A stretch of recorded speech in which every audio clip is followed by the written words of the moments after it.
మూడేళ్ళకే కూలిపోయి నిజంగా వింతనిపించుకున్నది.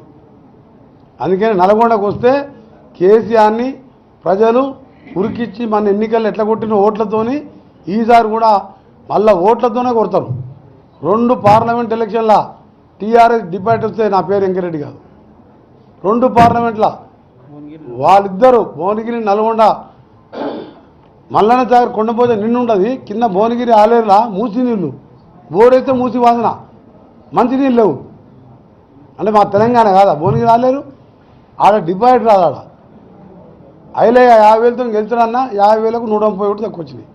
5 ఏళ్ల కింద చెప్పిన ఆ మాట నేను. అందుకనే చెప్తున్నా, ఇవాళ జగదీష్ రెడ్డి నిన్న మాట్లాడింది కాబట్టి ఆయన గురించి ఎక్కువ మాట్లాడతలేను.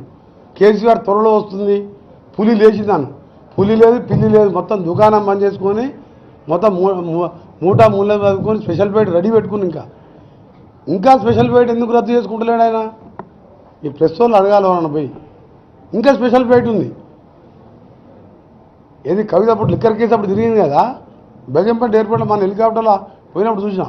ఎవరితే ఫ్లైట్ అంటే కవిత సార్లు కేసీఆర్ లీజ్ తీసుకుంటున్నాడు. మాజీ ముఖ్యమంత్రి అంటే లీజ్ క్యాన్సల్ చేస్తలేడు. ఎందుకంటే ఎప్పుడోసారి రాత్రి కూడా ట్రక్ పని లేచిపోవచ్చు అని ఫ్యామిలీ ఇక దుబాయ్ పోతే ఒకటి అరెస్ట్ చేయడు కదా. మేడిగడ్డ అన్నారం ఇప్పుడు మేడిగడ్డ కేసు బుక్ అవుతుంది, అన్నారం పోయింది. ఎంత అన్యాయం అంటే మన ఒక హెచ్ఎండిఏ డైరెక్టర్ బాలకృష్ణ అని ఆర్డీఓ క్యాడర్, ఇలా దోపిడికి ఎగ్జాంపుల్ చెప్తున్నాను. నెట్ 1000 కోట్లకు దొరికింది ఒక ఆర్డీఓ క్యాడర్. అంటే ఇక ధరణి పెట్టి మున్సిపల్ మినిస్టర్ ఆయనే, వాళ్ళ కొడుకు irrigation minister, revenue minister KCR దగ్గర పెట్టుకున్నాడు. యానిమల్ హస్బెండరీ చేపలు బోర్లేమో తలసాని శ్రీనివాస్ యాదవ్, ఇక మా గుళ్ళు గోపురాలు తిరుగుతాను ఇంద్రకరణ్ రెడ్డి, పనికిరాని పోటీలో 10 మంది మంత్రులను పెట్టుకున్నాడు.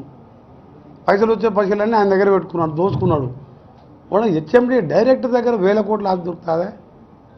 ఇలా సోమేష్ కుమార్ది వారం రోజులు వస్తుంది చూడండి, 5,000 ఎకరాలు ఉంది ఆయన భూమి. మొత్తం దోసుక తిని కథలు పడి పబ్లిక్ని డైవర్ట్ చేయాలనుస్తున్నావు. వచ్చే అసెంబ్లీలో వాళ్ళ బండారం అంతా బయటపడుతుంది.